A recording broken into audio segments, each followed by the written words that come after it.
छोड़ दो। देखो पहले तो मुझे धमकी देने वालों की तरस आ रहा है, मतलब हैसियत देख के तो धमकी उमकी देनी चाहिए। किसे धमकी दे? हमारे छोटे भाई को। चुनाव उनाव बाद की बात है, यही नहीं सुनते हैं।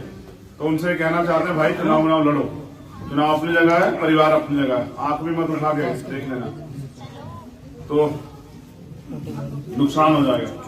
हम किसी के विरोधी नहीं, बस ये कहना चाहते हैं कि हम इंसान हैं और हम तय करेंगे कि हमें क्या करना है। इंपॉर्टेंट बात आप लोगों से, हाथरस याद है? भूल गए?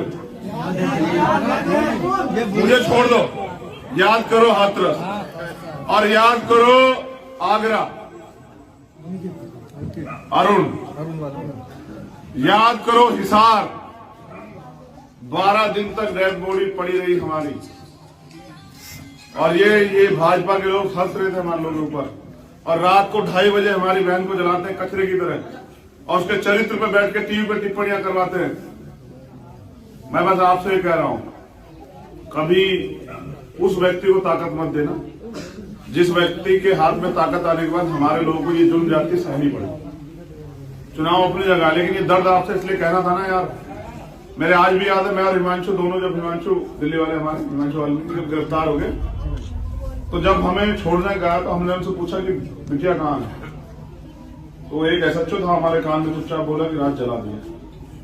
और जब मैं गया था ना दोबारा भी भूल गई, उनके बाहर वो घर के बाहर पूरा कचरा वचरा लगा के, तो मैंने कहा कि जाऊंगा नहीं, तब जाऊंगा जब ये सड़क बन जाएगी। रात को 1:30 बजे काम स्टार्ट हुआ। अभी सब पार्टियों ने पूछा उनसे कि चुनाव लड़ लो, उन्होंने कहा चुनाव नहीं लड़ना है, बस न्याय चाहिए। मैं आपसे भी कह रहा हूं, कल किसी और बहन के साथ ऐसा ना हो, तो जिन लोगों को अजमा लिया उनको मदद करने के बजाय ना, आपका भाई आपके बीच में सड़क पे तो लड़ रहा हूं यार। अरुण को जब पीटा गया, 40 लोगों को अरेस्ट किया गया 25 लाख की चोरी के इल्जाम में, जबकि उसने चोरी नहीं की। उसकी पत्नी को पीटा गया, उसकी जान चली गई, कोई बोलने को राजी नहीं। तब भी मैं कह गया कि अगर मांग पूरी नहीं हुई तो 3 दिन में बंद कर दूंगा, सारे दफ्तर हिलने नहीं दूंगा। तो मैं तो लड़ रहा हूं, लेकिन मैं ताकत चाहता हूं। अभी मेरे पास इतनी ताकत है कि सड़क उनको बनाते जो बनने के बाद हमारे लोगों को ही नुकसान पहुंचाते हैं, तो अपने को क्यों नहीं ताकत दे रहे? तो मैं अपने भाइयों से ताकत मांगने के लिए आया कि लोकतंत्र है, वोट बहुत वैल्यू रखती है। इस बार वोट ये सोच के देना कि हम उनको सजा दे रहे हैं जिन्होंने हाथरस में हमारी बहन के साथ अन्याय किया, और आपके एक एक वोट इतिहास लिखेगी। मुझे ताकत मिलने का मतलब ये है कि फिर धमकी वमकी नहीं देगा कोई। धमकियां तो हम इतने सालों से खाते आ रहे। सच्चाई है कि सामने नहीं कर सकते, धमकी वमकी दे सकते हैं।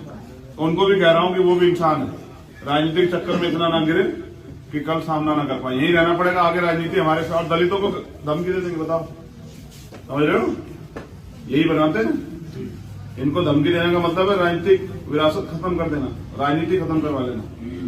तो वो दोबारा सीख लग जाएगी उन्हें। मैं यहाँ इसलिए आया कि कहीं ये ना हो चले जाए परिवार में कि भाई पता नहीं क्यों है। भाई तो नहीं डरते, जब तक जीवन है स्वाभिमान सम्मान की लड़ाई तो सीना ठोक के लड़ूंगा। चंद्रशेखर भाई जिंदाबाद, चंद्रशेखर भाई जिंदाबाद, जिंदाबाद। जो आंदोलन की बात है तो भगवान वाल्मीकि महाराज के आशीर्वाद से उस आंदोलन को भी जीतेंगे, क्योंकि हमें तो इतिहास में याद है जब भगवान वाल्मीकि तीर्थ बना ना वहां अमृतसर, तो आंदोलन से जीते थे हम, कोई खून खराबा नहीं हुआ। तो फिर जीतेंगे, और इस बार ताकत हमारे पास होगी। फिर देखते हैं जालिम में कितना दम। लाओ ये दे दो हमें तस्वीर।